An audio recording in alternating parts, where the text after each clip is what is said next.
guys, running game was pretty bottled up for a stretch of that game, but then it seemed like you guys kind of wore them down. I don't know if you wore them down, or what happens with the run game? Is it more just waiting for them to make a mistake, or is it more just the constant pounding to No, man, when we call it a run game, we call it to leverage in numbers. You know, we want to make sure we have the leverage in numbers.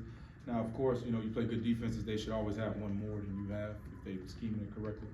And good defense know how to do block destruction and find a way to avoid being in bad leverage. But I thought earlier we knew the run game was going to go on. I thought earlier we had a couple that we wanted back. You know, whether we're not maintaining the block long enough or not seeing it quick enough, all those things kind of come before, whether we're checking to the right run, to the right leverage, all of that comes to account. But I thought as the game got on, the guys, you know, we got the GT counter, that kind of got us going there in the second quarter. And also in the first, I mean, they did a good job of keeping us off the field early. I mean, I think we ran 4 plays in the first quarter. So, you know, when that happens, every play gets, you know, a little bit more evaluated because you might not get another opportunity because of the limitations that you have plays. But I thought once we got the GT counter going and Trey got going pretty good, you know, it kind of helps us keep some drives going there later on. Correct. How do you evaluate, I guess, Tate's full body of work Saturday? I mean, well, I guess from my viewpoint, it seemed like he, what to say about him, he seemed like made his biggest throws, his best throws in the toughest moments.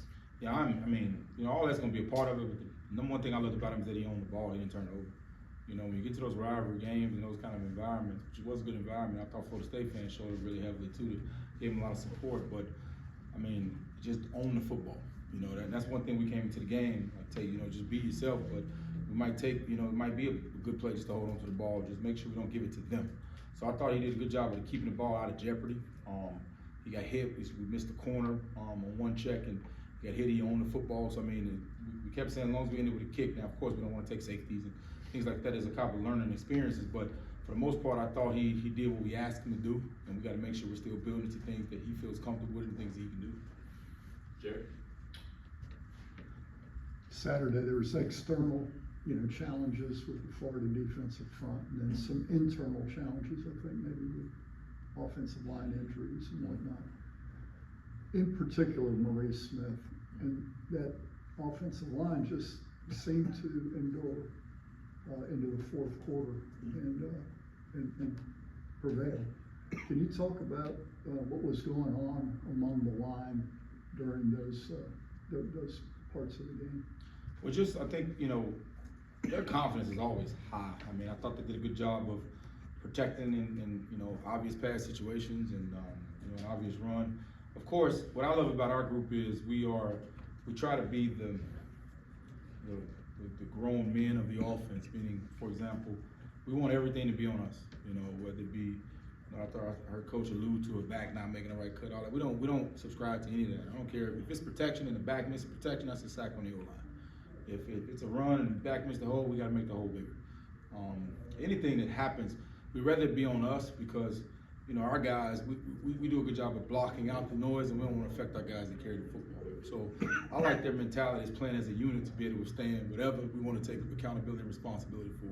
So that's what I love about that group. But no, it's week 12, so you're gonna have your setbacks. I mean, Mo, think about the second quarter, got his ankle rolled up. He was struggling. I mean, but you know, he stayed in there, stayed the course. You know, kept fighting, kept clawing, kept scratching. I rotated one guy in. That was Casey. Late in the game, I thought Keandre came in and did a good job for us. I liked him because of his size and the matchup inside. They had some larger guys that was able to kind of come pay dividend for us at the end of the game. But no, man, that group, what I love about that group is no matter what the circumstance is, and because we used to be, you know, we used to come in here and talk about the small victories and losses. You know, like, hey man, y'all rushed for a lot of yards, and y'all got better and protected well, but we lose. So I like the resiliency to, you know, take whatever negative come for the offense, I want it to come to your line, and also find a way to win games. It's close in the fourth, I believe in our guys is going to finish the game. Obviously, you guys mentioned, you know, you're going to have someone else step up each game. Ja'Kai Douglas had that catch in the fourth down, I believe. Mm-hmm. That really, you know, helped clinch that game. You know, I think it was a scoring drive. So just, you know, how his performance and just how, you know, Keon did. I don't get that one drop in the end zone, and then Johnny Wilson's great game, you know, pretty good game.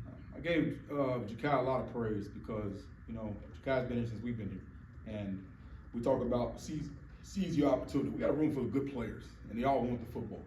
And, you know, and I told the guys, you know, we see the eyes when, you know, everybody wants more opportunities. But the thing I praised about Ja'Kai was whenever his opportunities came, he's always made the play. You know, whether it was in the Pittsburgh game, in the Pitt game, when you go back to Miami 2 years ago, when you go back to Notre Dame when we was down there and he caught the up route, you go to 4th and 3, the guy draped over him, strong hands, makes the play, gets up and celebrates. He has some good plays in blocking. I mean, Ja'Kai is a weapon in our offense because sometimes he's unaccounted for and he can make you pay if he is. Johnny, you know, the catch in the red zone when he ran the comeback with Tate, threw a great ball, caught it out of bounds. You know, they reviewed it, he caught the ball. That was a big play in the game. You know, that was a conversion. So, I mean, we got guys that step up when need to be stepped up. Of course, when you operate how we're operating, you know, you got to find a reason. Well, didn't do. Man, our guys, when it's time, they've made plays and they've won games, and I'm really proud of that resolve, the discipline they showed, just to find a way to win, and all the things we're instilling in them to find ways to win games, especially in rival games, man. Johnny, Ja'Kai, Trey, LT had a good run on the GT counter. I mean, I was proud of just our ways of not being rattled, keeping the same eyes throughout the game, and finding a way to make sure we come out there with a win. Jordan? Coach Norvell alluded to this a little bit earlier, the delay of game penalties. Can you talk about who's supposed to be watching the play clock and then why that kind of showed up a little bit on Saturday? We take responsibility as the coaching staff. You know, we don't put that on them. That's on us to make sure whatever information we're giving them, they can operate at a high speed. And if we are getting those, that means we're not giving them enough time to do what we ask them to do. So we put that on us, not much on them. So we got to do a better job of making sure they're giving adequate information and they understand what the play clock is at the start, whether it be 25 or 40, where the play clocks are, all these different kind of things. But, you know, we got to do a better job of making sure they understand the urgency that it takes when you first taking the field on the P&T. Corey? You mentioned the play on the corner blitz that Tate got sacked. Number one, that could be a game-changing play. You guys have one against Clemson where it turns into a touchdown. I mean, everything was on the line right there for him to hold on to the ball, number one. It seemed to me, it was very well disguised. Is that a quarterback's fault at all for not seeing that, or the line not rotating over to see that, or is that just a really well-designed blitz? It was an RPO. You know, it was a run play. It was a run with an RPO tag. We read one side of the field. They didn't show it. He did a good job disguising it. So, you know, good call by them, a good way to hold it. We have an answer for it, you know, but to be honest, I don't think we gave him the tools to expect it, because out of that formation, we didn't expect it, you know. So, you know, of course, anytime the quarterback hit the O-line, we'll take responsibility for it, but it was a run play. We were blocking a run and not necessarily looking for the corner. But in the end, we got to get, like I said at the beginning, we have to give him the true negatives that could happen throughout his Tate Gaines experience.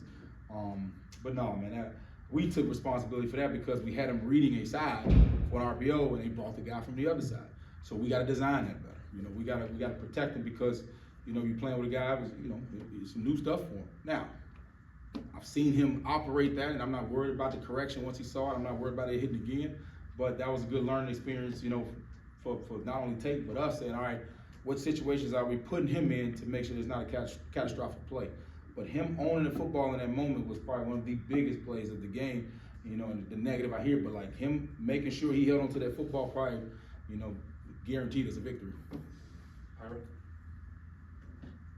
It's easy for us or fans to talk about players being disciplined when there's, you know, chances for things to kind of, you know, extracurricular activities before or after plays. But it's different when you feel like somebody's disrespecting you or spitting on you or something like that. Like, absolutely. How far have you guys come in not, because I felt like the Miami game and that game, there were plenty of opportunities where guys could have gotten out of the character. That's the first thing we addressed was, you know, in 2021, I believe we came down there and we were undisciplined. We were that team making those kind of mistakes.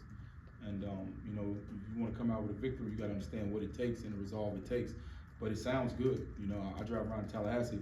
I don't see a lot of resolve out there in road rage, you know. So I think most human beings could not tolerate somebody spitting in their direction, let alone it touching them. So that just shows you that our team focus and their togetherness, because they take what their self-reaction is over what is going to happen to the entire team in a game where we cannot have anything negative, you know, where it could be a penalty that's 15 yards, whether it be a turnover, things like that. So, like, for them to do that, you know, beyond coaching is their relationship with each other. Of course, you know, coaches play a role and we got to emphasize it, but that shows you the unselfishness of our team to say, I'm going to stay focused. I gave Byers when they hit Tate, Keandre, the play before me, you got stepped on by the same guy. So it's just them focused in the moment on how to win football games. Not only how to win football games, how to win football games that are not going your way. Because more games are lost than won. And I think we've learned that. You know, we're not paying attention to the selfish stats or things like that. If it comes down to it, can we have the resolve to go win a football game? Kurt? It seems like Keon finds a way to make an impact every game. Obviously, I mean, not his biggest receiving game Saturday. Same for the Miami game, and yet in both games he had a big punt return to set up the what would be the game-winning score. What's that say about him? Keon's a ball player, man, and I love with Keon. I mean, if you talk to Keon after the game, he was just happy we beat our in-state rivals. I mean, he's a part of the team and part of Florida State more than he is saying I'm Keon. You know, he feels like he wants to do whatever he can for the team, and he has some disappointing moments. He's like, man, I could have blocked that.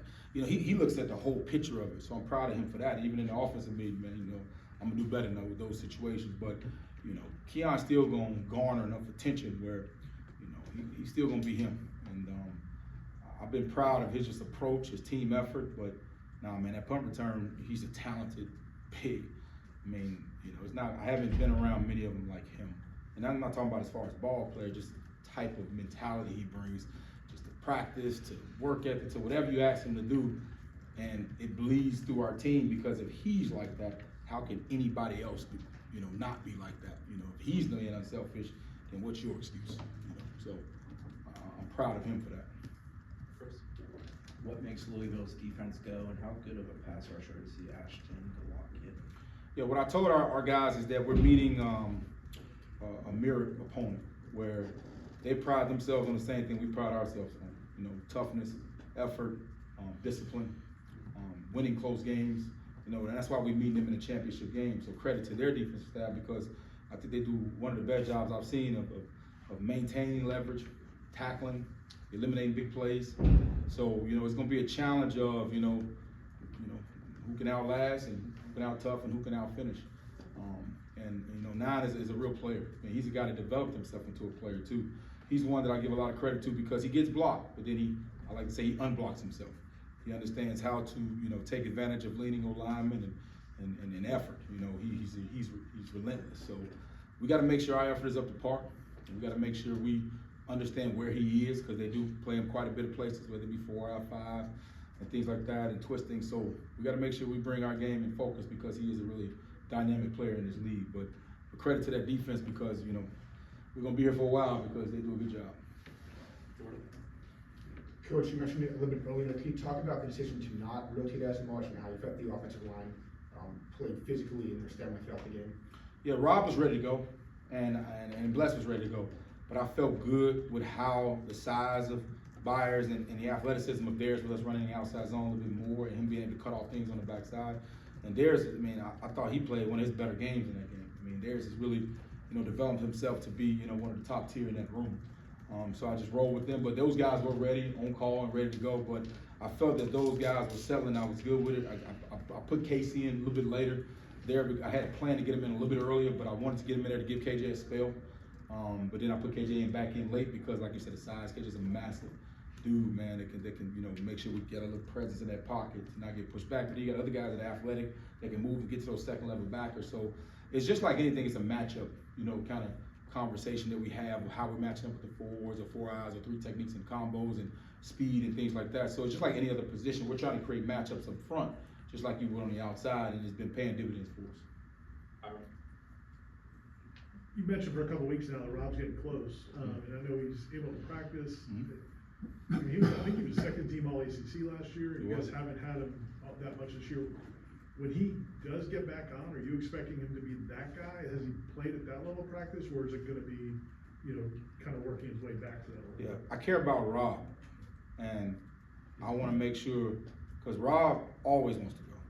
He doesn't care what's hurting, what's going on.